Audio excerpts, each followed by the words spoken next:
자, 그 다음에 이제 104페이지에 경기 변동론이라고 있어요. 경기 변동은 그 문항이 한 문항, 뭐, 거미지 모형까지 합쳐서 한 문항 나올 때가 있고요. 많이 나오면 이제 따로따로 해서 두 문항 나올 때가 있는데 절대 어렵게 나오는 적이 없어요.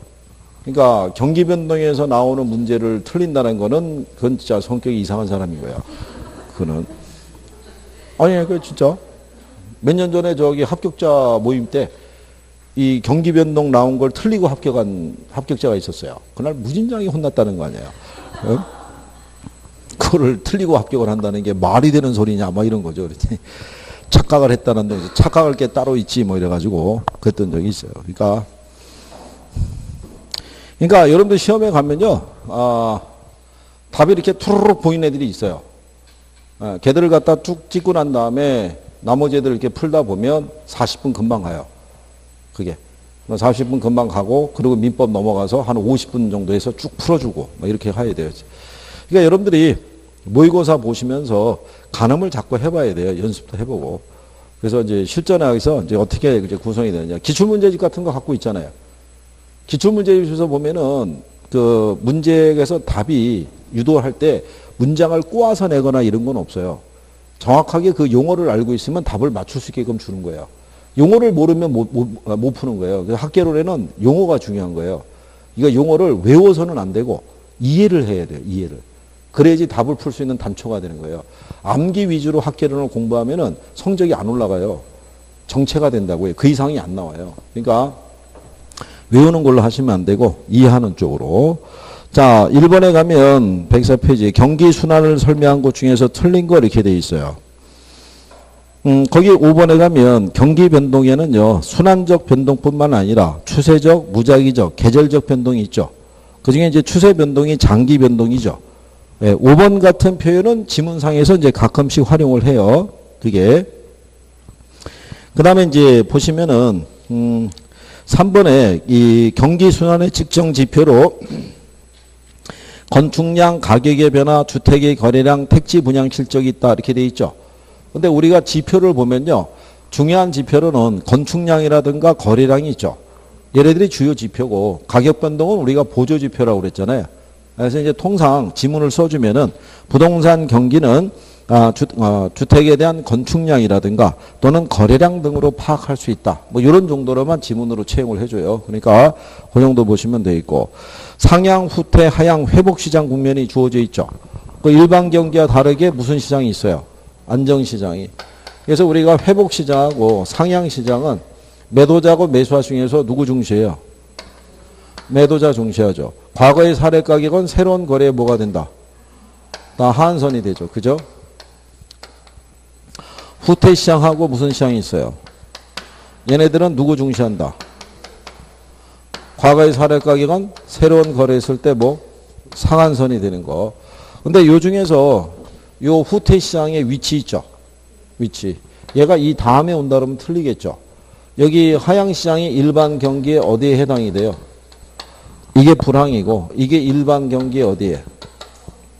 호황이니까. 호황 다음에 오는 게 무슨 국면이겠어요? 후퇴 국면이니까 근래 출제자들이 얘 위치를 바꾸는 경향이 있어요. 이제 그거 정도 알아두시면 돼요.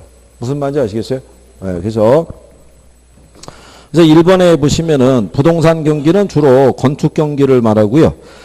통상적으로 전국적인 현상으로 나타나서 지역적으로 축소된다니까 틀렸죠.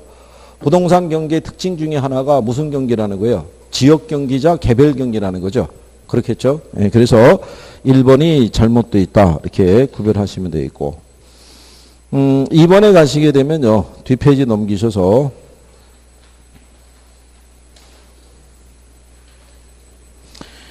그리고 2번 문제에 대해서는요. 거기 5번 지문에 가면 부동산 경기의 장기적 변동은 어떤 지역이 새로 개발되거나 기존 지역이 재개발되었을 때 나타난다 이렇게 돼 있죠. 그게 이제 인근 지역의 생애 주기에서는 쇠퇴기 정도 얘기하는 거예요. 그죠? 그래서 일반 경기의 장기적 변동보다는 기간이 짧고 지역적으로 불규칙으로 나타나는 경향이 있다 그랬을 때 참고로 보시면 부동산 경기의 특징 중에 부동산 경기는 일반 경기보다 뭐가 길어요? 주기가 길잖아요. 이거 주순환 기준으로 하는 거예요. 그죠? 부동산 경기는 한선의 건축순환이 주순환이에요. 걔는 17년에서 18년을 주기로 사이클이 발생하고 일반 경기는 주글라 파동이 있죠. 예, 그러니까 걔는 한 10년 뭐 이런 정도에 대해서 움직인단 말이에요. 그러니까 일반 경기보다는 당연히 주기가 길죠. 그러니까 여기까지 정리하시면 그냥 맞는 거예요. 맞는데 이 안에 세부적으로 들어가서 장기적 변동에서는 거꾸로 일반 경기가 더 주기가 길다 뭐 이렇게까지는 언급을 안 해요. 무슨 말인지 아시겠죠? 실전에서 그걸 물어본 적은 없고 보편적으로 뭐가 길다는 거예요. 주기가 길다. 이게 뭐 기준에 했을 때? 주순환 기준에 했을 때이고 장기적 변동을 가서 일반 경기의 장기적 변동이 뭐겠어요? 일반 경기의 장기적 변동이 추세 변동이에요. 경제 성장이나 인구의 변화 등으로 나타나는 건데 얘는 통상 50에서 60년을 주기로 나타나는 거예요. 근데 부동산 경기의 장기적 변동은 인근 지역의 생애 주기를 들어가게 되면 여기가 어디서? 쇠퇴기에서 나오는 건데 얘가 통상 40에서 50년을 주기로 이게 발생한다고요. 재개발 이런 것들이. 그러면 장기적 변동하면 얘가 길잖아요. 주순환하면 얘가 길잖아요. 그렇죠. 이거를 세분해서 안 물어본다고요. 그냥 이걸 기준으로 물어본다고요. 뭐를? 주순환 기준으로. 그러니까 기본적으로 상품의 수명이 기니까 부동산 경기가 주기가 더 길게 나타난다 이거예요. 파동이. 그러니까 여기까지 쓰는 거는 선생들이 쓰는 거고 무슨 말인지 아시겠죠? 실전에서 나오는 거는 이거밖에 없다는 거예요. 그러니까 여기까지 뭐 굳이 뭐 정리해두고 뭐 할 필요는 없어요. 그냥 문장으로 나오고 있구나라는 정도로만 인식하셔도 돼요.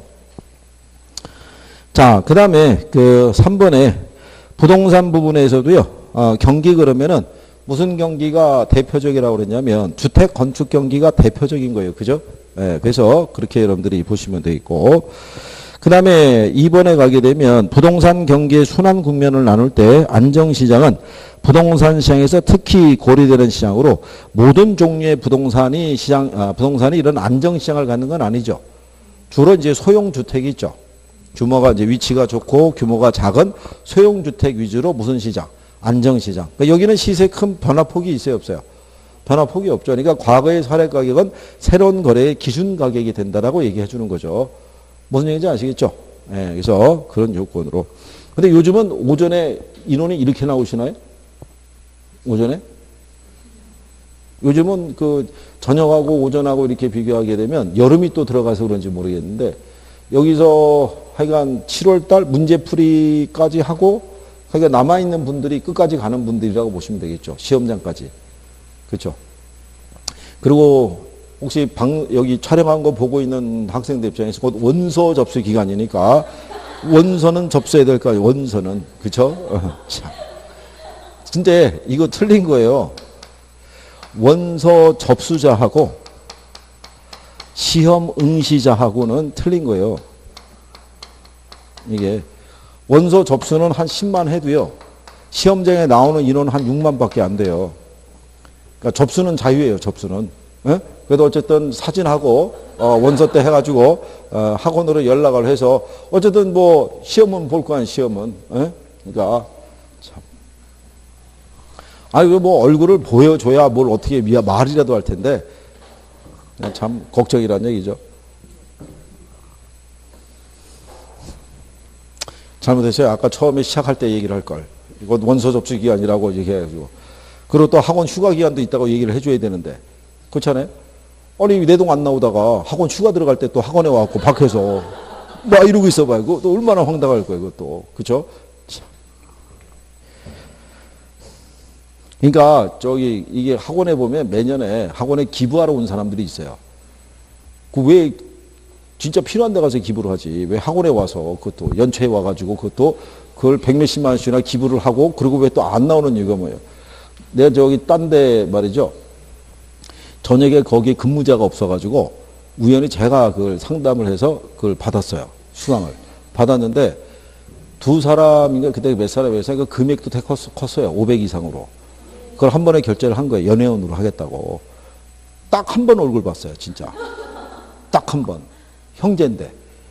열심히 하겠다고. 딱 한 번 둘이 나란히 앉아갖고 수업에 참여해갖고 열심히 잘해보라고 얘기했는데 그날 이후로 소식이 끊겼어요. 원서 접수는 하라고 올 것 같기는 해요. 어쨌든 간에. 그러니까 여기까지 했으면 마무리 잘 해야 돼요. 진짜. 제가 보더라도 무진장하게 안타깝더라는 얘기죠. 자, 그런 내용을 우리가 이제 정리했고요. 그 다음에 4번 그 문제 가시면 부동산 시장 상황을 분석했을 때 경기 순환에 대한 설명이다. 틀린 걸 했을 때 거기 1번하고 3번 있죠. 그거는 제가 설명을 해드렸어요. 부동산 경기는 그 특성으로 인해서 일반 경기보다 정점이 높고 저점이 더 깊죠. 이유는 이 부동산 경기가 일반 경기 진퇴보다 시간적으로 뒤진다는 것은 부동산 경기가 주택 공급에 시차가 있는 건축 활동을 중심으로 한다는 걸 의미한다 이렇게 돼 있죠. 이 부동산 경기의 특징 중에 하나가 뭐냐면요. 이게 또 커요. 뭐가 커요? 그래서 높은 정점과 낮은 저점이 유발이 돼요. 이유는 뭐냐면 이게 길어요.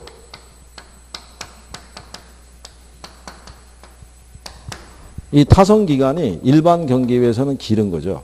그러니까 경기의 흐름은 바뀔 거 아니에요. 그죠? 그 경기의 흐름에 반응을 나타내는 속도가 느린 거예요. 그러니까 느린 게 뭐냐면 먼저 생산의 장기성이에요.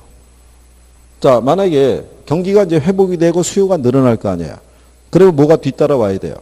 공급이 뒤따라 들어와야 되는데 생산에서 들어오기까지가 시간이 많이 걸리는 거예요. 그러니까 일반 경기에 비해서는 일반 경기의 사이클이 이렇게 가면 부동산 경기는 이렇게 뒤쳐져서 움직이는 거예요. 건축 활동을 중심으로 하니까. 그 다음에 이게 또 존재해요. 뭐가? 내구성이. 그러면 경기가 하강을 하잖아요. 하강을 하게 되면은 미분양 재고가 쌓이잖아요. 근데 얘를 갖다 갑자기 소진할 수는 없어요. 그 물량이 그대로 시장에 존재하는 거죠. 그러면 초과 공급 상태가 어떻게 돼요?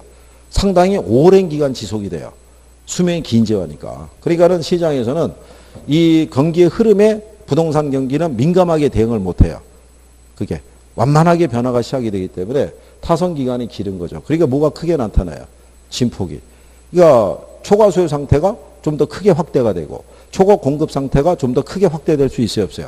있을 거 아니에요. 이런 변화를 가장 잘 설명해 주는 게 거미집 이론이에요. 그러니까 수요와 공급 간에 뭐가 존재해서 시차가 존재해서 주기적으로 초과 수요와 초과 공급이 반복되는 게 무슨 시장이다. 그게 부동산 시장이라는 거죠. 그래서 그거를 설명해 주는 게 거미집 이론이다. 이렇게 구별하시면 되죠.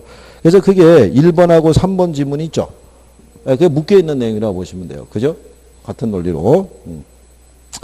자, 그래서 이제 5번에 가면 부동산 경기 변동은 지역별, 부문별, 특수부문별에 대한 이 가중 평균치의 성격을 지니고 있어서 일반 경기에 비해서 역순환이다 이렇게 돼 있잖아요. 전체적으로 보면은 후순환이에요. 건축 활동을 중심으로 이루어지니까. 근데 그 안에 부문별 경기로 들어가면 상업용, 공업용은 동시순환이고 주거용은 무슨 관계? 역순환으로 이렇게 할 수 있죠. 무슨 말인지 하시겠어요? 네, 그래서 그렇게 정리하시면 되겠고요.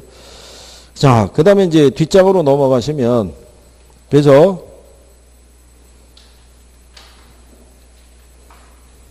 5번 문제 가시면 부동산 경기와 그 일반 경기의 관계를 설명한 것 중에서 틀린 것을 물어봤어요. 그죠?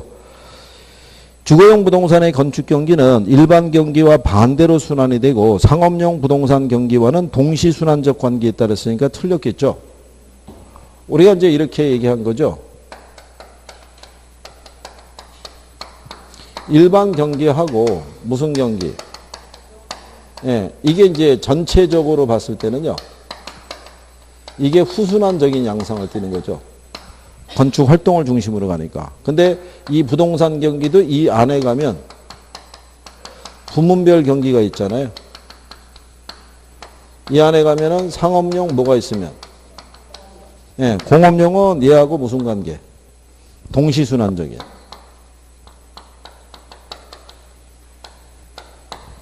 근데 주거용 부동산 경기는 얘하고 무슨 관계?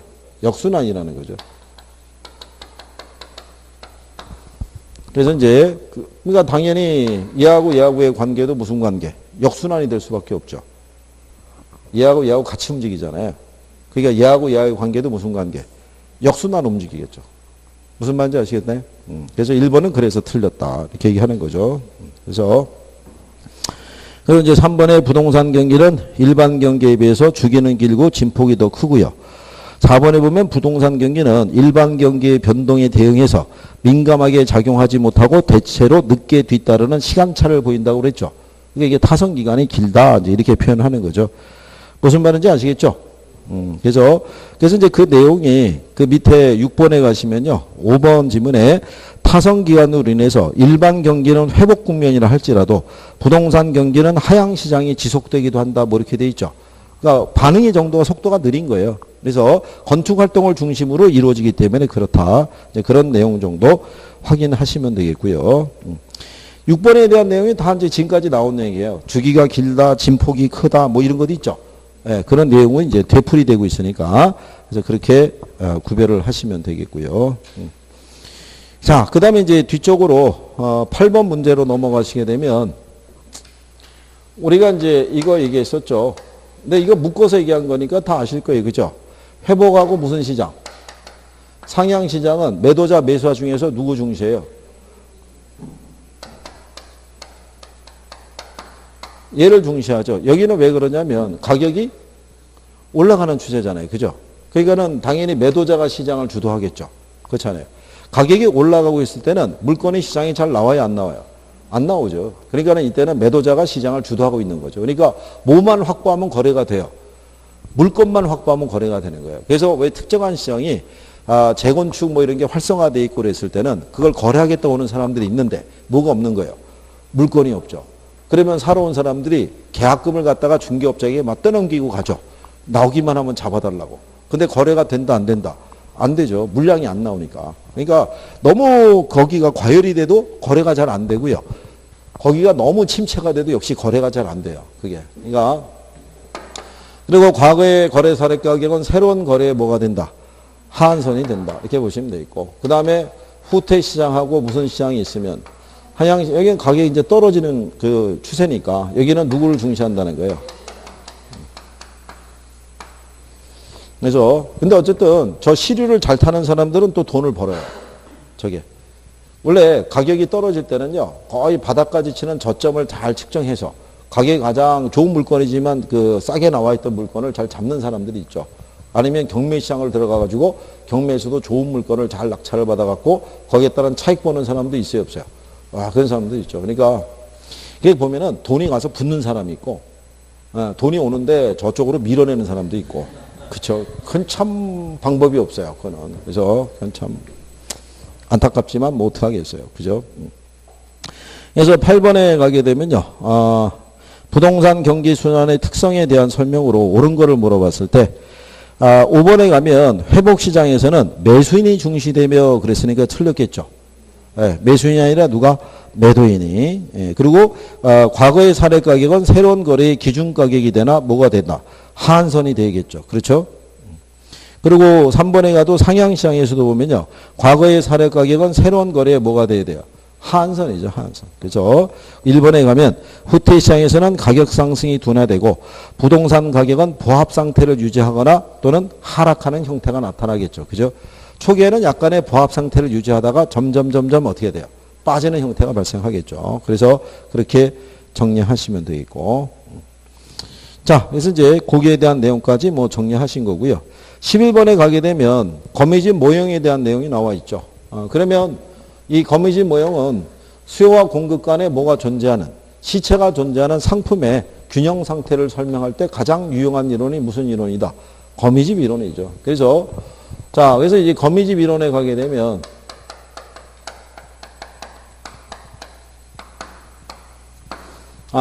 이게 성립하기 위한 기본 가정이 있죠. 일단 이 수요자는요, 현재 가격에 얘는 즉각적으로 반응을 나타내죠. 그렇죠? 공급자들은 현재 가격의 반응을 나타내요, 안 나타내요? 나타내요. 나타내는데 반응에서, 즉 공급량은 다 함께 들어온다는 거예요. 그렇죠? 그러니까 움직임이 시차가 존재한다는 얘기죠. 그러니까 이 공급자들은 현재 뭐가? 시장 가격이 미래에도 계속 유지될 것이라는 전망을 하는 거예요. 현재 시장 가격이 상승하죠. 수요가 증가해서 상승했을 거 아니에요. 그러면 그 수요와 이 가격에 대한 형태가 이 물량이 시장에 쏟아질 때도 여전히 이게 유지될 것이라는 전망하에 착공을 결정하는 거죠. 근데 경기는 바뀔 수 있어요, 없어요? 바뀔 수 있죠. 만약에 공급자가 미래에 대한 합리적인 예측을 한다 그러면 거미집 모형은 성립할 수 있다, 없다? 성립이 안 되죠. 그래서 여기는 어디에만 반응을 한다?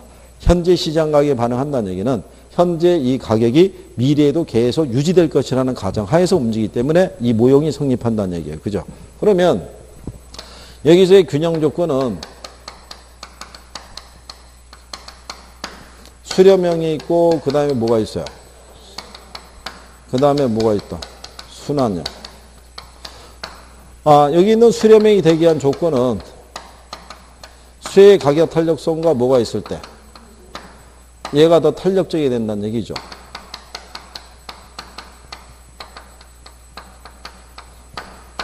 이게 발산형인데 부동산 시장에서는 발산형이 나올 수가 없죠. 이게 발산형이 된다는 얘기는 공급이 더 탄력적이라는 얘기잖아요. 그럼 지속적인 초과 공급 상태가 계속되는 거예요. 그러면 새로운 균형으로 수렴이 된다, 안 된다? 안 된다는 거죠. 그래서 부동산 시장에서 나타날 수 있는 거는 수요는 탄력적이고 공급은 어떨 때? 비탄력적일 때. 그죠?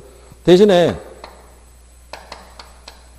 공급 곡선의 기울기하고 수요 곡선의 기울기 하면은 요거는 반대가 돼야 안 돼요? 반대가 되죠.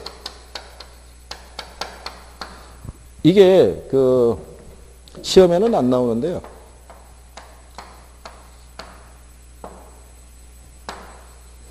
기울기가 두 개가 있죠. 기울기가. 어느 게 탄력적일 것 같아요? 얘가 단위 수량이 박스고요. 이게 상품의 수량이 낱개로 표현하게 되면요. 기울기는 달라도 탄력성의 수치는 같게 나와요. 그러니까 기울기만 가지고는 탄력성의 크기를 측정할 수가 없는 거예요. 이게 왜 그러냐면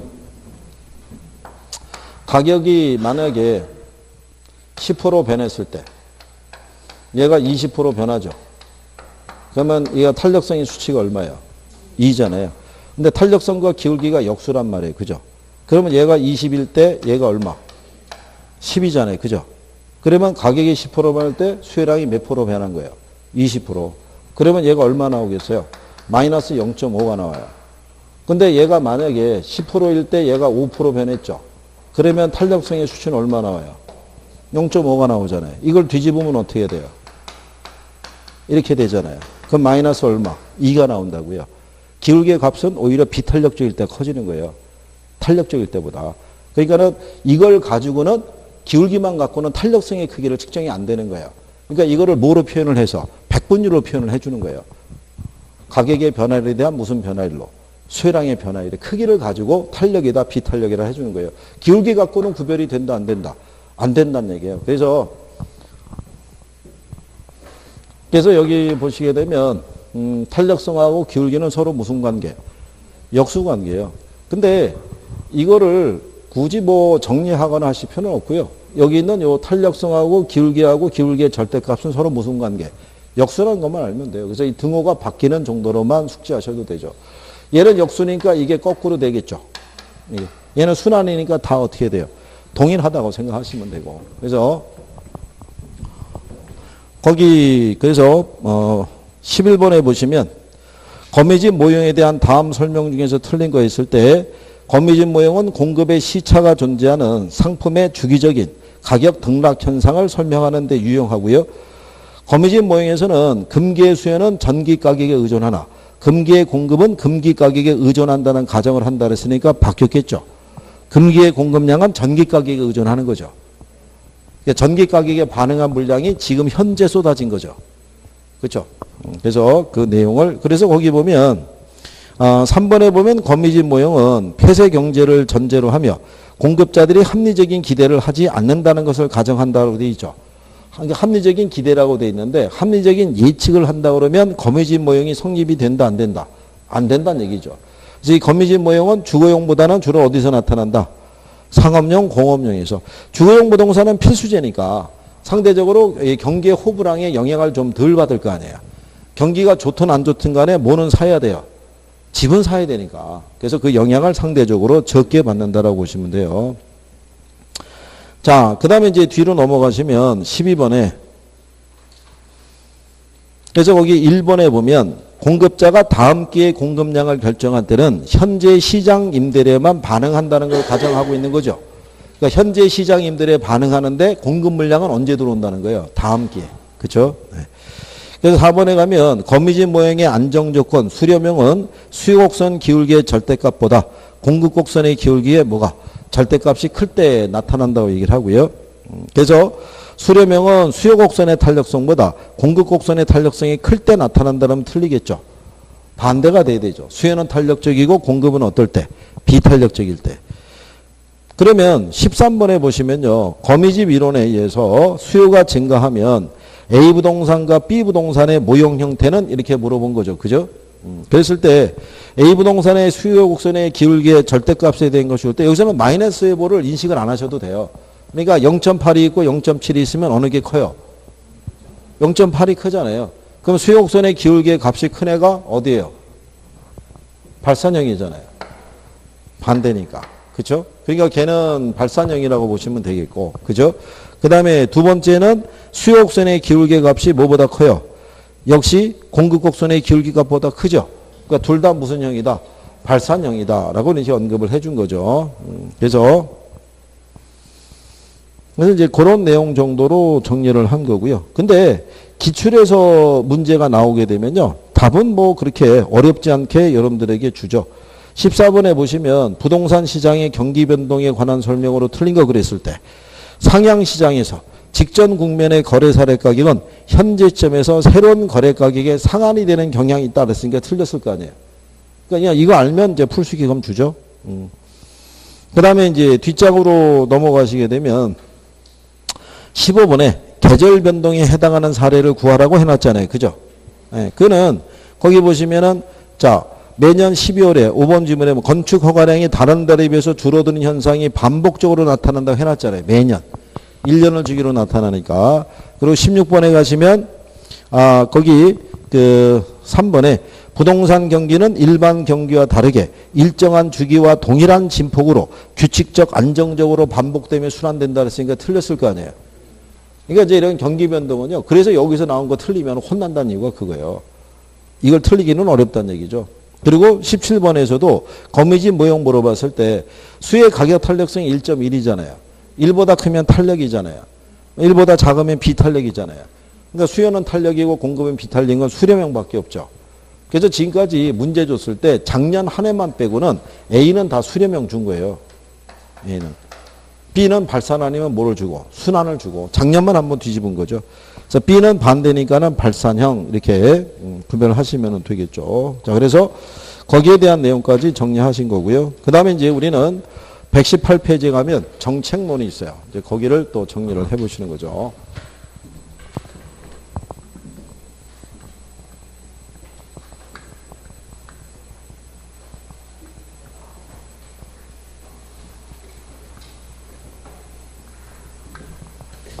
자, 정책론에 가시게 되면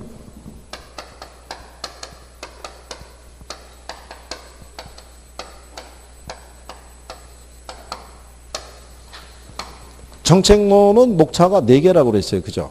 기억하시나요? 세부시험 범위가? 저기 있잖아요. 저기. 벽에 붙어 있잖아요. 벽에. 예? 애정을 좀 가져주세요. 저기 벽에 붙어 있잖아요. 부동산 학개론 거기 가면은 예? 세부시험 범위 내에 쭉 나와 있잖아요. 그죠? 저기 시험 범위예요. 시험 범위. 맨날 단원 들어갈 때 저기 있는 거 제목 적어주고 들어가잖아요. 그렇죠?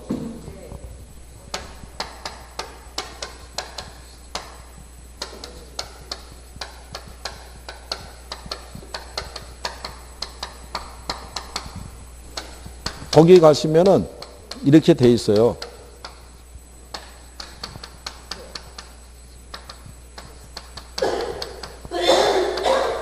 우리가 기본 수업할 때 맨날 이 제목 4개 적어주고 하잖아요. 이게 시험 목차라고. 그렇잖아요.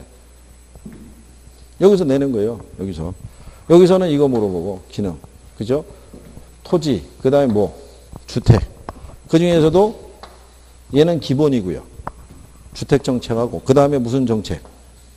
토지 정책. 그래서 기본적으로 얘네 3개가 일단 주류를 이루고 있어요. 여기 기능이 뭐냐면 역할이에요, 역할. 지금 정부가 시장에 개입하는 이유가 있겠죠. 아까 우리가 했었잖아요. 부동산의 특성으로 부동산 시장에서는 외부 효과가 발생하는데 시장 기능으로는 그게 조정을 못하는 거야. 그러니까 누가 개입을 하는 거예요? 정부가 뭐를 가지고? 정책 수단을 가지고 들어오는 거예요. 그죠? 부동산 시장에서는 소득 재분배 역할을 한다 못한다? 못하니까 정부가 정책을 가지고 들어오는 거죠. 과세를 하거나 그래서. 그죠? 임대주택 시장에 있을 때 임차자들은 비탄력적이죠. 왜냐하면 임대주택을 대신할 만한 대체제가 있다 없다. 대체제가 없으니까. 그러면 임차자들이 입는 피해가 너무 크잖아요.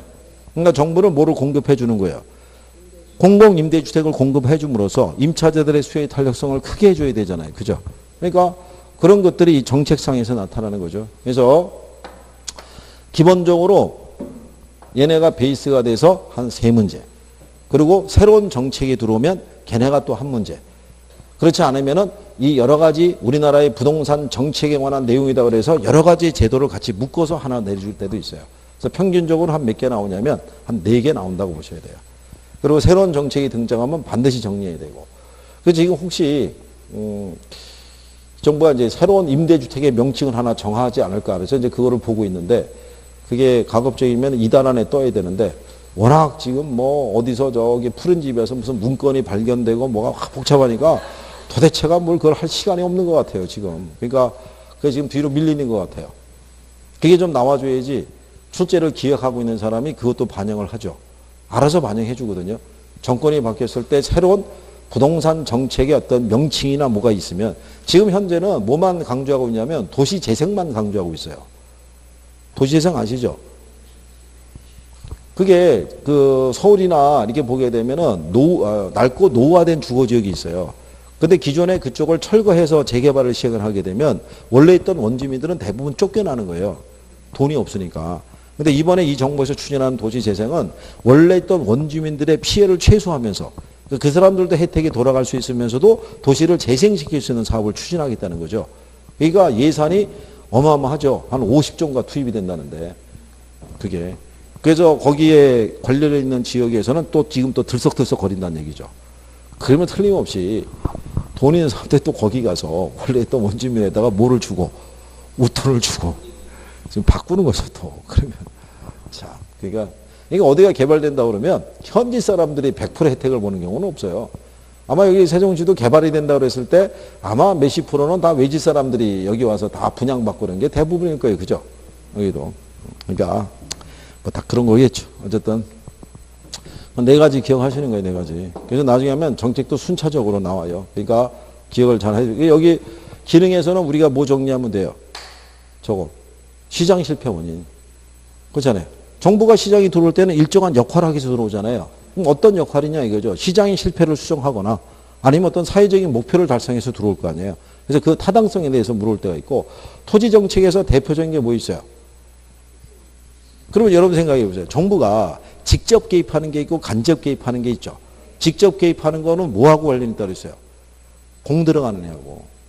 공공토지 비축제도라든가 공영개발이라든가 뭐 공공투자사업이 이런 거 있잖아요. 예. 그럴 때 이제 그 토지정책 안에서 이제 나타나는 것들을 이제 물어보는 거예요. 주택정책에서는 무조건 임대주택 정책이 있죠. 근데 작년에 뭐를 물어봤냐면 선분양제가 지문을 한번 뜬 거예요.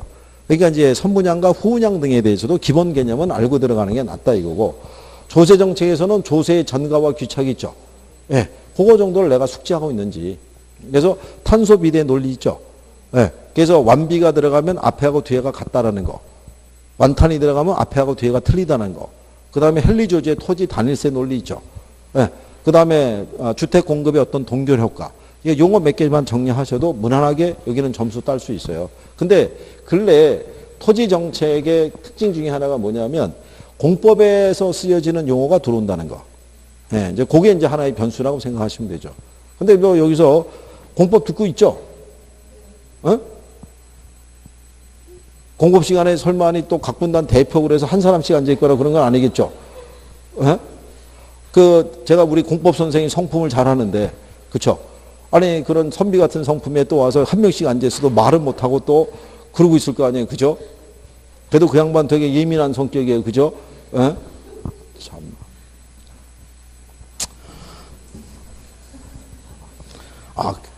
그분이 앞에 머리숱이 조금 없어졌지, 참 감성이 풍부하고 참 그러신 분인 거예요. 그분이 실력도 있으시고, 그분이 저기 예전에 다른 데서도 같이 강의했었는데, 거기 학생분들이 뭐라고 그러냐면, 시험장에 들어가면 그 목소리가 기억이 난대요.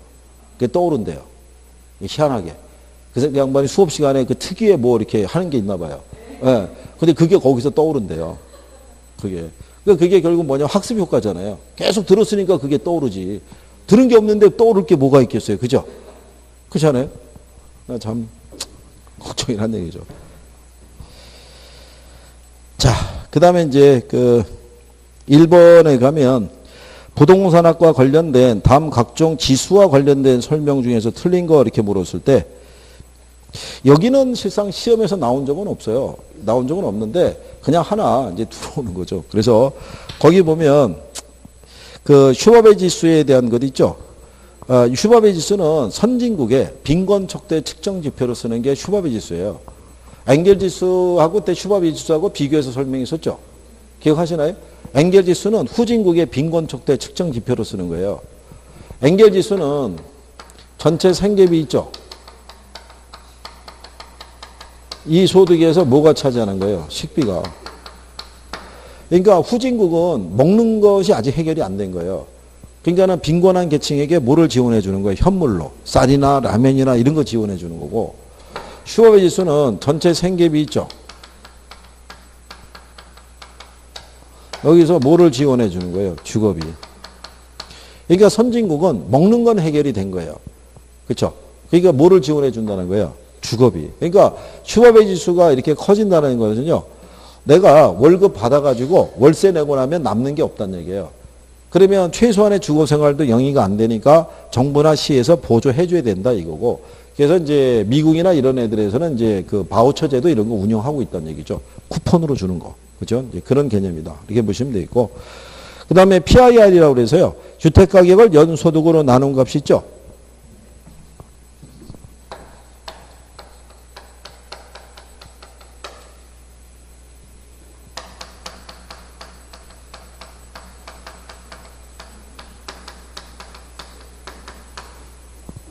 이걸로 나눈 건데, 이게 크면 클수록 뭐가? 주택을 구입할 때까지가 오랜 시간이 걸린다는 걸 얘기를 하죠. 그죠?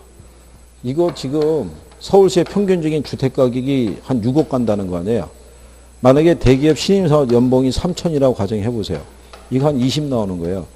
20이면은 횟수로 20년이라는 거예요. 안 먹고 안 입고 안 썼을 때. 그렇잖아요. 그러면 평균적으로 입사하는 친구들이 뭐 20대 후반, 30, 뭐 30이라 잡는다 치면 50이 돼야 해볼 수 있다는 거예요. 그죠? 근데 그 사이에 술을 조금 마시면은 한 5년 늘어나는 거예요. 그죠? 그 사이에 데이트 뭐 한 1, 2년 했으면은 또 몇 년 늘어나는 거예요. 그죠? 진짜 제가 우스갯소리를 하는 게 아니라 조금만 더 지나면 이 상태로 가면요, 서울에서 내 집 마련하면 진짜 동네 플랜카드 붙는 거예요.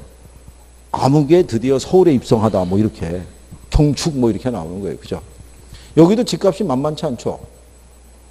여기, 예? 여기 싸다고요? 그래도 지난주에 와서 물어봤더니 뭐 한 3천 뭐 육박하고 그러던데요? 아니에요? 여기. 300이요? 1600, 1500이요? 그래도 조만간 또 금방 또 돌파하겠죠, 뭐. 그렇잖아요. 아니, 왜냐면, 근데 이걸 아셔야 돼요. 여기가 평당 한 2천으로 가잖아요. 2천으로 가면은 내 입장에서는 재산이 증식한 것 같잖아요.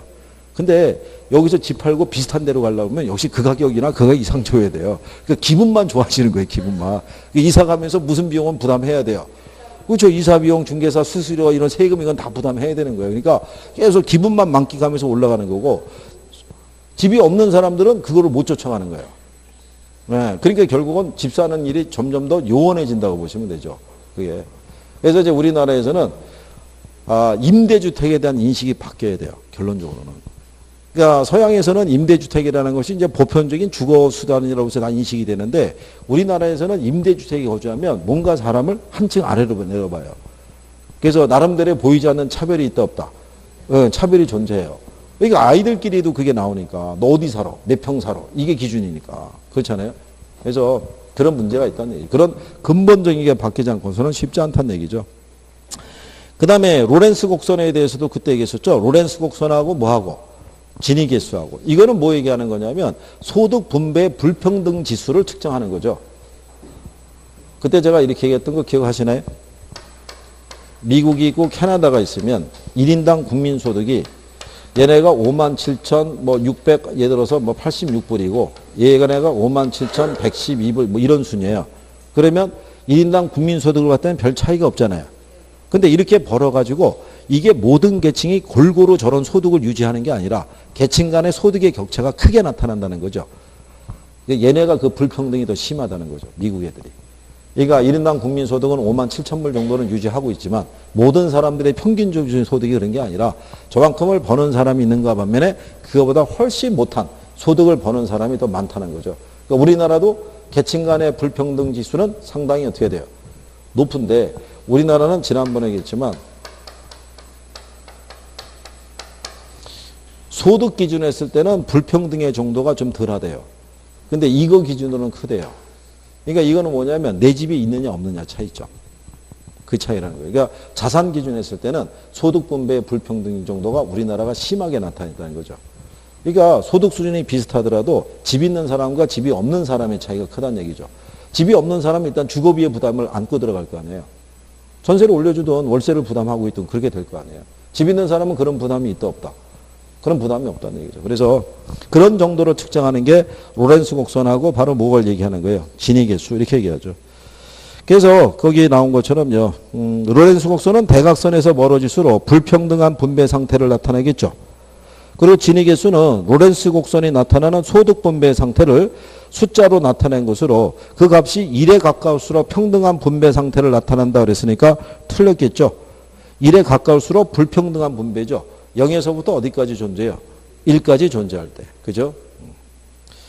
그래서 이거는 나온 선례가 없어요. 나온 선례가 없고 얘들도 나온 적이 없는데요. 뭐 이쪽에서는.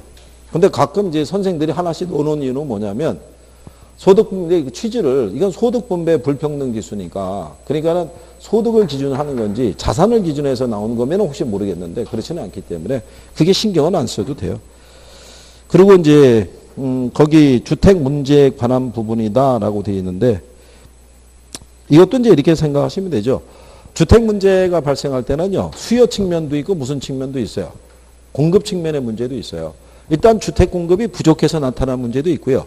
주택 수요자들의 구매력이 낮기 때문에 나타난 문제도 있는데 근본적인 문제를 치유하려고 그러면 공급을 늘리는 것보다는 구매력을 높여주는 게 낫다는 거죠. 무슨 말씀인지 아시겠나요? 공급되는 주택의 규모를 다양하게 해서 8평, 11평, 15평 이렇게 공급 규모를 다양하게 해주더라도 뭐가 없으면 구매력이 뒷받침이 되지 않으면 어차피 주택은 소비하기 어려운 거죠. 그러니까 그런 차원에서 얘기하는 거죠. 그래서 거기 주택 문제에 대한 부분에서요. 1번에 보면 주택의 부담 능력 문제라고 되어 있죠. 제공되는 주택을 필요로 하는 자들이 흡수할 수 있도록 유효 구매력을 제고하는 수요의 문제다라고 얘기를 하는 거죠. 그러면 그 주택 문제에서 주택의 유용성 문제다라고 이렇게 얘기할 때는요. 필요로 하는 주택을 질적과 또는 양적인 측면에서 어떻게 공급을 하느냐라는 것을 이제 우리가 얘기를 하는 거겠죠. 근데 이제 유용성 문제가 있고 그 다음에 무슨 문제가 있으면 부담 능력의 문제가 있으면 정부 입장에서는 뭐를 개선해 주는 게 낫다는 얘기예요. 부담 능력의 문제를 개선해 주는 게 낫다는 얘기예요. 그러니까 구매력을 높일 수 있는 방안. 그를 높이는 방안 중에 하나는 뭐겠어요? 저당금융제 개선을 해야 돼요. 금융상의 지원. 왜 지난번에 그랬잖아요. 생애 최초로 내 집 마련하는 사람에게는 1억을 연리 1%로 20년의 상환 기간을 가지고 왜 대출해 줬다고 그랬죠. 한 3년 전인가? 예. 이건 그냥 바로 완판된 거 아니에요. 연리 1%면 거의 거저잖아요. 1억인데. 1억에 1%를 해봐야 100만 원밖에 더 하겠어요. 그러니까 이자 내는 것이야 뭐 해봐야 10만 원도 채 안 될 테고. 그렇잖아요. 이게 원리금 균등분할 하더라도 기간이 길면은 상환의 부담이 그만큼 적죠. 그러니까 이런 상품을 만약에 계속 출시하면 그러면 근데 결국은 무슨 문제겠어요? 돈 문제죠. 돈 문제.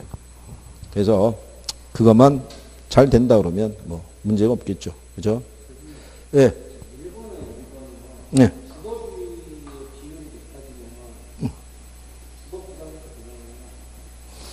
이건 얘기잖아요. 전체 생계에 비해서 얘가 차지하는 비중이 커지잖아요. 뭐가? 예. 이게 커지면 이 비율이 슈바 지수가 커질 거 아니에요. 그럼 이거 벌어서 이거 감당이 안 된다는 얘기죠. 그러니까 내가 예를 들어서 100만 원 소득이 있는데 주거비가 만약에 80만 원을 생각해 보세요. 0.8이잖아요. 90만 원이면 0.99. 이 비율이 커지면 커질수록 이거 벌어서 이거 감당이 안 된다는 얘기죠.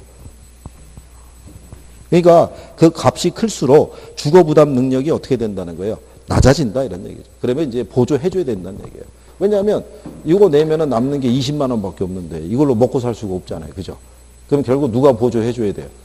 정부가 보조해 줘야 되는 거죠. 그러니까 결국은 정부가 뭐가 많아야 돼요? 돈이 많아야 돼요. 그러기 위해서는 우리가 뭐를 잘 내야 된다. 세금 잘 내야 돼요. 결론은 그렇게 가는 거예요. 결론은. 그러니까 뭐 어떻게 하겠어요? 그래서 여기 1번하고 2번 뭐 이런 게 있는데요. 그 참고하셔도 되고 3번에 가게 되면 지가고 문제 있죠. 예, 이것도 그 나온 적은 있는데 이게 왜냐하면 지극히 상식적으로 내는 거예요. 지가고 문제는 공부를 하나도 안 하고 들어온 사람도 문제를 보면 자기들이 답을 맞춰요. 말도 안 되는 지문을 찾으면 되니까.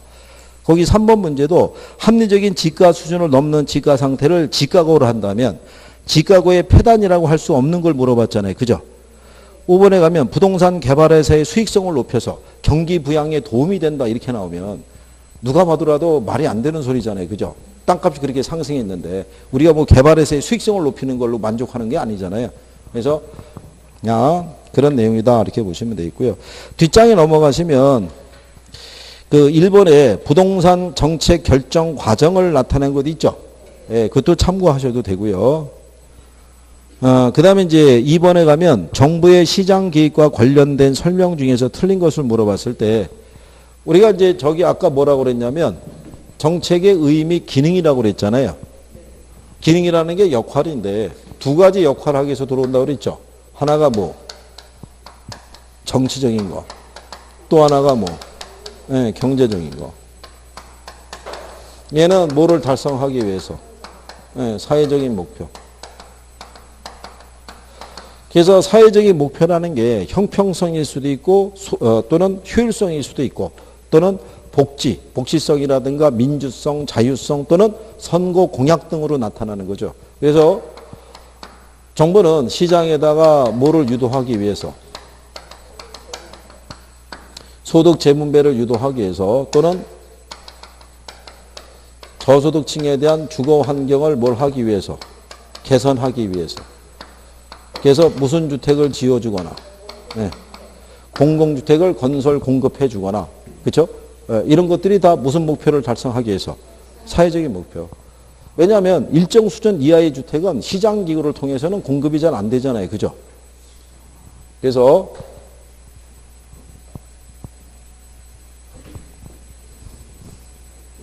이번에도 왜 그런 게 있었죠? 정부가 이제 임대주택 있잖아요. 그 뉴스테이 들어보셨죠? 뉴스테이에 대해서는 전 정부에서는 나름대로의 혜택이 좀 줬던 게 있는데 기업들에게.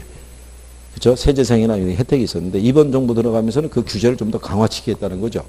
그래서 이제 건설자들 입장에서는 그 혜택이 사라지면 그만한 가격에 이 주택을 공급하기는 쉽지 않다. 우리 브랜드를 걸고. 그러니까 좀 재고를 해줬으면 좋겠다 이렇게 얘기하는데 근데 그렇게 해서 이제 그 기업들의 요구를 들어주게 되면 없는 사람들의 입장에서는 그 주택에, 뉴스테이 주택에 입주해서 거주하기가 쉽지 않다는 얘기죠. 그래서 어쨌든 간에 조율은 조금 더 되긴 돼야 될 거예요. 그래서 어쨌든 간에 지금 임대주택에 대해서는 손을 보고 있고 제가 알기로 땐 조만간 명칭이 하나 새로 나올 거예요. 전 정부에서 기획했던 게 대표적인 정책이 행복주택 아시죠? 그리고 뉴스테이 정책 있죠. 요거 두 가지가 역점을 둔 사업이었는데 지금 정권이 바뀌니까 어쨌든 간에 손은 보고 있는 거겠죠. 그러니까 어쨌든 그런 역할을 하기 위해서 정부가 개입하는 거고요. 경제적 기능은 뭐를 수정하기 위해서? 그렇죠. 이거는 시장기획을 통해서는 이게 조정이 안 되니까. 공공재나 외부 효과나 이런 문제 있죠. 예, 이런 것들을 해결하기 위해서 누가 개입한다? 정부가 개입한다. 이런 얘기죠. 그래서 거기 보면 1번에 보면 정부의 시장 개입의 이유는 정치적 기능과 경제적 기능을 수행하기 위한 것이며 정부의 시장 개입의 정도는 시대적 상황에 따라서 다를 수도 있겠죠. 그래서 사회적 목표를 달성하기 위해서 시장에 개입하는 것이 정치적 기능이고요. 사회적 목표는 형평성이 될 수도 있고 뭐가 될 수도 있다. 효율성이 될 수도 있고 다양해요. 그거는. 그리고 이 시장 실패를 수정하기 위한 정책은 어디에? 경제적 기능에 해당이 되고요. 4번에 가면 저소득층의 주택 공급에 관한 여러 가지 주택 정책은 경제적 기능에 속한다 그랬으니까 틀렸겠죠. 무슨 기능에? 정책적 기능에. 그렇게 얘기하는 거죠. 그 다음에 이제 뒤에 가시게 되면 3번에 부동산 시장에 대한 정부의 공적 개입의 필요성에 관한 설명 중에서 틀린 거. 자, 1번에 보면 부동산 시장에서 발생할 수 있는 정해 외부 효과를 제거하기 위해서 정부의 개입이 필요하다 이렇게 돼 있잖아요. 네. 그러면 그거는 정해 외부 효과를 제거하기라는 표현보다는요. 정해 외부 효과 문제를 해결하기 위해서 이런 식으로 표현을 쓰는 게 완만하게 맞는 거라고. 이렇게 해서 제거한다 그러면 좀 그렇잖아요. 그죠? 네. 그래서 표현 문장의 채택에 그게 또 약간 부드럽게 순화해 주시면 되겠죠. 그렇죠? 네. 이렇게 나오면 나중에 이인청 들어간다고요. 그나마 조금 있는 정예비효과 문제를 왜 제거를 하려고 그러냐, 뭐 이렇게 나올 거 아니에요. 그러니까, 자, 그래서 어쨌든 그렇게 보시면 되겠고, 자, 사적 편익이 사회적 편익이 작은 경우나 사적 비용보다 사회적 비용이 작은 경우 모두 정부의 시장 개입이 필요하다고 하는 거죠. 이게 균형을 이루고 있는 상태에서는 시장의 실패가 발생하지는 않죠. 사회적 편익이 사적 편익보다 크거나, 그죠? 사적 비용이 사회적 비용보다 크거나 어떤 것이든 간에 다 뭐가 유발된 거야? 시장의 실패가 유발된 거죠. 이게 이제 완전 경쟁 시장에서는 자원 배분이 효율적이니까 아까 인 것처럼 남거나 모자람이 없잖아요. 근데 우리가는 이제 외부 효과에 가게 되면 정의 효과가 있잖아요. 그죠? 그러면 얘는 사적 비용과 무슨 비용이 있으면, 네, 사회적 비용이 있으면 뭐가 커요? 이게 크죠. 대신에 사적인 편익보다는 뭐가? 사회적 편익을 더 크게 해주죠. 근데 얘네들은 시장에서 항상 무슨 생산? 과소 생산에 문제가 있으니까 정부가 개입해서 적정량이 생산이 되게끔 조율을 해줘야 되고, 부의 외부효과가 발생하면 또 반대죠. 사적 비용이 있고 또 무슨 비용이 있으면, 네, 사회적 비용이 있으면 무슨 비용 부담이 커요? 이게. 그리고 사적인 편익하고 뭐가 있으면, 사회적 편익이 있으면 뭐가 더 크다? 예, 이게. 근데 얘는 시장에서 무슨 생산? 그래서 또 개입을 한다는 얘기죠. 이게 같으면 개입할 이유가 없겠죠. 뭔 얘기인지 아시겠나요? 근데 한 가지 알아두실 거는 이 시장의 실패 관계는요. 이건 효율성에 관한 문제일 뿐이에요. 그죠? 시장 실패는 효율성 문제만 다루기 때문에 형평성 문제는 취급이 된다, 안 된다? 안 되는 거예요. 그래서 그거를 해결하기 위해서 누가? 정부가 이제 개입을 하게 되는 거예요. 그죠? 무슨 말인지 아시겠죠? 그래서 자, 그 다음에 이제 그 4번에 가면 시장 실패를 수정하기 위한 정부의 개입은 자원 배분의 효율성을 증대시키므로 시장에 대한 정부의 개입은 항상 정당하다는 게 틀렸겠죠. 정부의 개입이 거꾸로 정부의 실패로 나타날 수도 있어요, 없어요? 있죠. 그러면서 자원 배분의 왜곡을 초래할 수도 있죠. 정부가 만약에 임대료 규제하더라도 공급량이 줄잖아요. 조세를 부과하더라도 시장 거래량이 줄어드는 문제가 발생하겠죠. 그러니까 그것들이 다 자원 배분을 왜곡시키는 결과를 초래하겠죠. 무슨 말인지 하시겠나요? 예, 그래서 거기서는 몇 번이 잘못되어 있다. 4번이 잘못되어 있다. 그래서 그런 내용을 이제 구별하시면 되겠고. 자, 그 다음에 4번에 가게 되면요. 시장이 자원 배분을 효율적으로 하지 못함으로써 정부의 개입을 정당화시키는 시장 실패에 대한 원인 설명이다. 틀린 걸 했을 때 정의 외부 효과도 시장 실패의 원인이 되니까 정부의 개입이 정당화될 수 있어요, 없어요? 정당화될 수가 있겠죠. 이게 사적인 비용이 더 크게 나타나는데 시장에서는 무슨 생산의 문제가 나와요? 과수 생산에 문제가 있는데 시장기획을 통해서는 적정량이 생산이 안 되잖아요. 그러니까 정부가 인위적으로 조율을 해야 된다는 얘기고, 코재 정리 아시죠? 코재 정리는 어디에 관련돼 있는 거예요? 부예부효과에. 그죠? 우리 요즘 가장 심각한 게 뭐냐면 이런 문제잖아요. 층간소음 문제. 층간소음도 부의 외부 효과라고 할 수 있어요, 없어요? 이거 외부 효과라고 할 수 있죠. 이게 또 아파트 단지 같은 데 가면요, 야심한 시각 있죠. 어디선가 피아노 소리가 들려요. 잘 치는 소리는 아닌 거예요. 그게 틀림없이 딸내미가 어디 피아노 학원에 가서 이걸 배운 거예요. 그거를 이제 늦게 귀가하는 아빠한테 그 뭔가 보여를 주고 싶은 그 엄마의 욕심이겠죠. 그래가지고 새벽 그 늦은 시각에 그 울리는데 잘 치면 그냥 들어도 줄 수 있는데 이게 자꾸 끊기잖아요. 그런데 대부분은 이해를 해요. 그럴 수도 있지. 근데 그게 계속 지속이 되면은 열받죠. 그날따라 나도 기분도 우울하고 뭐 이런 날. 오늘 또 모의고사 받고 성적도 35점 나왔고 막 이런데 그게 막 울리면 쫓아가는 거예요. 그죠? 그렇지 않겠어요? 그럴 때 그런 문제를 일일이 정부가 개입해서 조율하기가 힘들잖아요. 그래서 제가 정확하게는 모르겠는데 한 소음도가 70데시벨 정도가 되면 비행기 소음에서 나온 거랑 비슷하대요. 그러니까 만약에 그런 정도의 소음이 1시간 이상 지속이 되면 시간당 40만 원씩 배상해 줘야 된다. 이렇게 만약에 피해 보상에 관한 기준을 제시를 해주면은 당사자끼리 협상을 통해서 그 문제가 해결이 될 수도 있어요, 없어요? 있죠. 그 정도의 소음을 내면서 1시간 이상 뛰어놀고 싶으면은 40만 원 내면 되는 거죠. 그렇죠? 그러니까 아니 그러면 시장기구 안에서 해결될 수가 있어요. 그럼 층간소음 문제도 어떻게 돼요?